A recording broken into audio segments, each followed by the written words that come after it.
Assalamualaikum warahmatullahi wabarakatuh. Kan Ibu Hani dan kawan-kawan, saya akan mencoba untuk menjelaskan sebuah artikel yang berjudul Empowering Arabic Learners to Make Meaning Genre-Based Approach oleh Miriam Abdul Malik.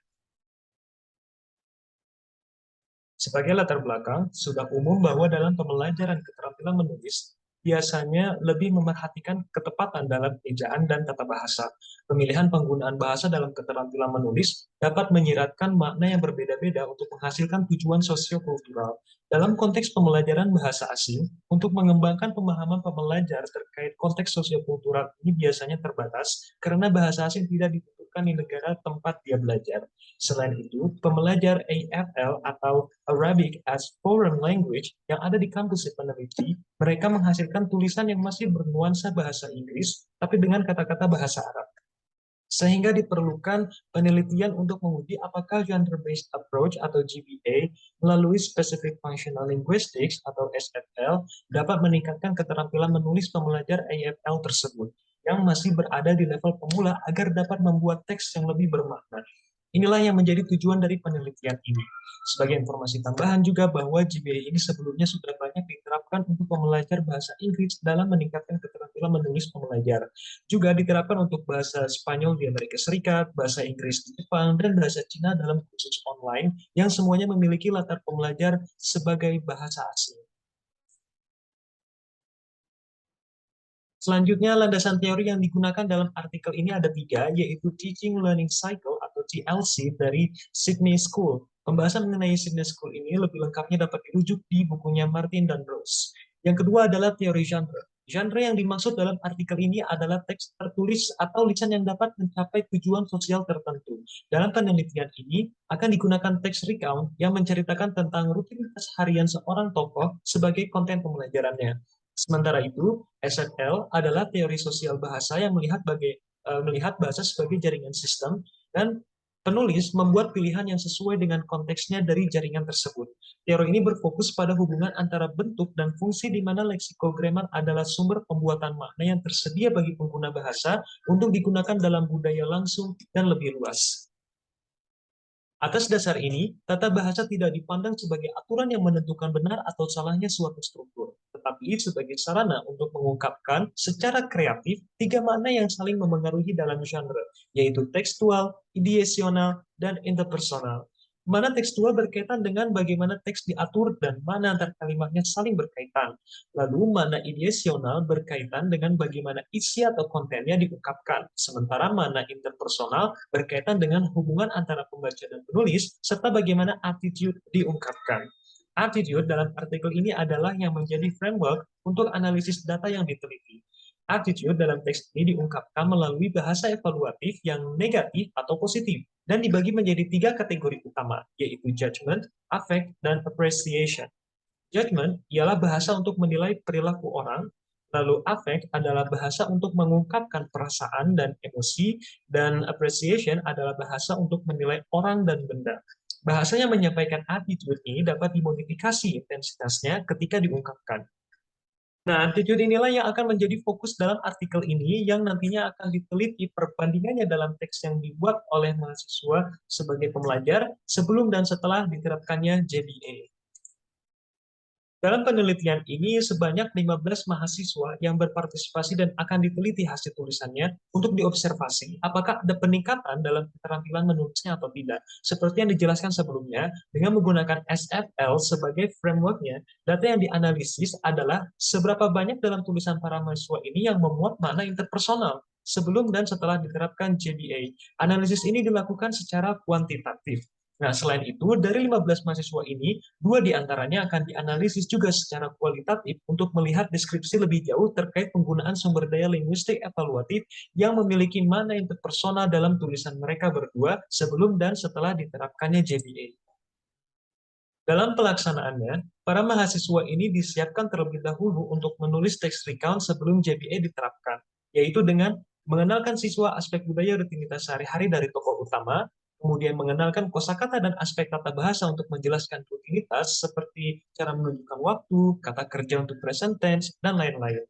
Lalu siswa juga menyaksikan video pendek rutinitas mingguan tentang Profesor Kristen yang menjadi tokoh utamanya.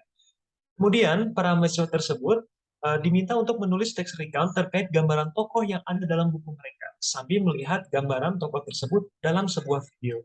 Selanjutnya, penerapan JBA terdapat dalam siklus dari TLC, yaitu terdiri dari dekonstruksi, konstruksi, dan konstruksi secara independen. Tujuan dari dekonstruksi adalah meningkatkan kesadaran siswa tentang fitur interpersonal yang menggambarkan tokoh utama dengan dibantu dikenalkan oleh tutornya. Kemudian dalam konstruksi bersama, mahasiswa dan tutornya berkolaborasi untuk menulis teks recount baru, tetapi dengan menonton video dengan tokoh yang berbeda. Terakhir, dalam konstruksi independen, mahasiswa menulis teks recount sendiri-sendiri yang berkaitan dengan video yang pertama, yaitu tentang Profesor Kristen. Nah, selanjutnya bisa kita lihat di sini adalah hasil dari penelitian tersebut.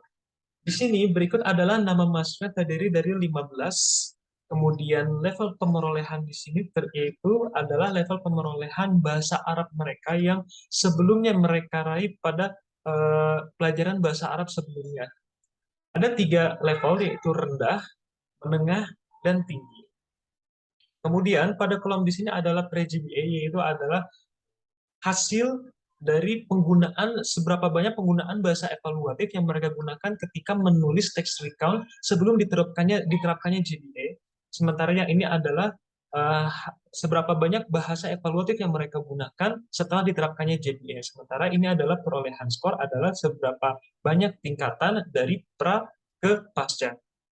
Nah, bisa kita perhatikan di sini bahwa mereka yang level pemerolehannya masih rendah, pada saat sebelum diterapkannya GBM, mereka tidak menghasilkan teks apa-apa yang menghasilkan bahasa yang evaluatif. Bahkan ketika sudah diterapkan pun masih tidak mendapatkan, tidak menghasilkan bahasa yang evaluatif.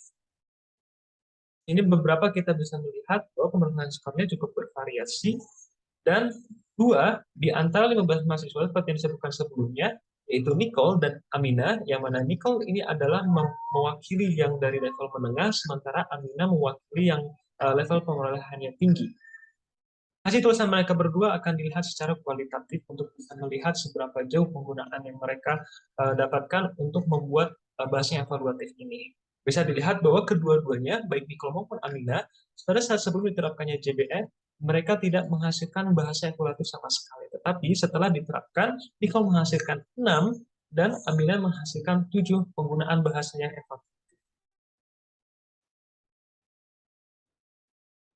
Nah, adapun ketika dilihat teks pertama, yaitu teks di mana sebelum diterapkannya JBM bagi Nicole dan Amina, mereka kedua-duanya tidak menghasilkan bahasa yang evaluatif sama sekali. Mereka hanya menyebutkan waktu tentang kegiatan tersebut, kemudian siapa yang ada di dalam kegiatan tersebut, di mana kegiatan tersebut berlangsung, sehingga tidak ada bahasa evaluatif yang digunakan untuk menggambarkan Profesor Kristen sebagai seorang pekerja keras atau seorang yang sibuk, dan bagaimana Profesor Kristen ini menyukai kegiatan yang biasa dilakukannya dalam teks recount tersebut. Nah, tetapi setelah diterapkannya JPA, kita bisa melihat bahwa adanya peningkatan yang cukup signifikan dari Nicole maupun Amina, sehingga mereka menghasilkan tulisan yang menggunakan bahasa evaluatif.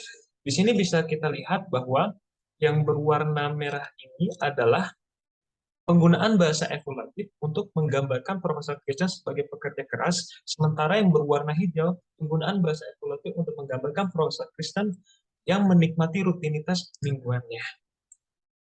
Contohnya adalah yang berwarna merah, hiya mashghulah, yang berarti dia sibuk. Kemudian, al-yawm Kristen mashghulah. Hari ini Profesor Kristen sibuk. Karena pada tulisan Aminah juga terdapat 2, yaitu hiya indaha amal kesir, dia memiliki pekerjaan yang banyak. Di Jamia indaha amal katsir. Di kampus, di universitas, dia memiliki pekerjaan yang banyak. Kita bisa melihat bahwa dari 2 hasil ini menunjukkan bagaimana Profesor Kristen ini sibuk. Inilah yang disebut dengan bahasa evaluatif. Menunjukkan bagaimana kegiatan dia atau kebiasaan dia. Kemudian yang berwarna hijau, seperti yang disebutkan sebelumnya, adalah yang berwarna hijau ini adalah penggunaan bahasa evaluatif untuk menggambarkan Profesor Kristen menikmati rutinitas mingguannya. Biasanya ditunjukkan dengan kata kerja yang menunjukkan rasa suka, senang, dan semacamnya. Ia tuhibbul jami'a Petersburg wa talibatha. Ia menyukai Universitas Petersburg dan para mahasiswanya. Kata-kata menyukai menunjukkan bahwa dia ini adalah penggunaan bahasa yang evaluatif. Lakin hiya tuhibbul amal. Dia menyukai pekerjaannya. Ta'kul al-mufaddal, dia makan makanan favoritnya. Hiya sa'idah ma'azawji. Dia senang dengan suaminya. Pada teks Aminah, Aminah menuliskan lebih banyak teks yang menggunakan bahasa lebih evaluatif. Di sini ada tuhibbul lugha al-arabiyyah wa tullabha. Profesor Krista menyukai bahasa Arab dan mahasiswanya. Ta'kulu futushihi ma'asiriyal wa halib. Dia makan sarapan yang enak bersama sereal dan susu. Kemudian min sama sa'an al-khamsa wa asyar tadhhab ila nadi riyadhah haitsu tuhibbul jad. Dan pada jam 5 lewat 10 menit dia pergi ke gym karena dia suka berlari. Dia tatkalam ma'a dia tatkalam ma'ahu ma'an. Dia berbicara bersama suaminya bersama ala mawdu'in yawmiha sa'idan.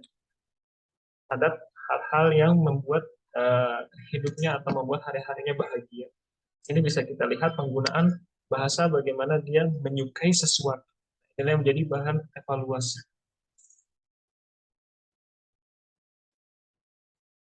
Nah, dari hasil ini kita dapat juga temuan yaitu bahwa adanya efektivitas penerapan JBE dalam pembelajaran bahasa Arab sebagai bahasa asing. Nah, oleh karena itu, penelitian ini telah berkontribusi tentang bukti bahwa terdapat efektivitas dalam pendekatan GBA atau GBA ini yang sudah diterapkan pada pembelajaran bahasa asing sebelumnya. Kemudian, dari hasil ini juga terdapat temuan lain, yaitu adanya keperluan agar bahasa Arab, pembelajaran bahasa Arab dalam menulis ini, agar tidak terlalu fokus terhadap seberapa akurat tata bahasa dalam pembelajaran keterampilan menulis, tetapi lebih baik fokus terhadap bentuk gramatika yang bisa membuat makna atau yang bermakna dalam tujuan konteks tertentu. Di sini dapat dilihat sebenarnya dari beberapa tulisan Nicole dan Fadila, banyak sekali yang saya perhatikan mengalami kata bahasa yang sebenarnya keliru. Seperti contohnya adalah di sini, misalkan soidah yang mestinya menggunakan saidah, menggunakan huruf yang salah. Saya beberapa kali melihat di sini adanya kekeliruan dalam tata bahasa, tetapi masih membentuk makna sehingga itulah yang dievaluasi. Baik, selanjutnya untuk kesimpulan dari penelitian ini adalah pembelajaran teks rekam berbahasa Arab dengan JBA membantu pembelajar untuk membentuk bahasa yang mengandung aspek kultural dalam menggambarkan tokoh. Sebagai refleksi, saya melihat bahwa JBF ini efektif untuk menulis teks bebas, tapi masih belum ditemukan untuk penulisan formal atau karya ilmiah. Teks recount memang tampak seperti sederhana, karena teks recount adalah teks bebas yang menceritakan kegiatan seorang sehari-hari. Dan itu akan terbilang mudah, karena kata-katanya juga adalah kata-kata yang sudah digunakan sehari-hari, dan juga sudah melekat dalam kehidupan seseorang. Tetapi untuk penulisan form atau karya ilmiah, saya rasa JBA mungkin akan sulit untuk diterapkan. Kemudian yang kedua, JBA dapat diterapkan untuk pembelajar pemula untuk meningkatkan motivasi mereka. Seperti yang sudah dilihat sebelumnya, meskipun memang pada dalam JBA ini tidak terlalu ditekankan tentang gramatika, berarti JBA ini sangat bagus untuk diterapkan sebagai peningkatan motivasi siswa. Karena tidak terlalu fokus terhadap gramatika yang rumit dan berbelit-belit. Yang penting, teks yang dihasilkan bermakna. Itulah salah satu tujuan yang ingin disampaikan dalam artikel ini. Terakhir, meski teks recount terbilang mudah, dibutuhkan repertoire linguistik yang cukup untuk dapat menghasilkan bahasa yang evaluatif. Hal ini saya lihat dari beberapa mahasiswa yang memiliki level yang rendah dan tidak memiliki peningkatan apa-apa ketika diterapkan JBA. Artinya, sebelum diterapkan JBA ini, tetap mahasiswa juga harus memiliki repertoire linguistik yang cukup agar dapat menghasilkan. Sekian dari saya, terima kasih. Assalamualaikum warahmatullahi wabarakatuh.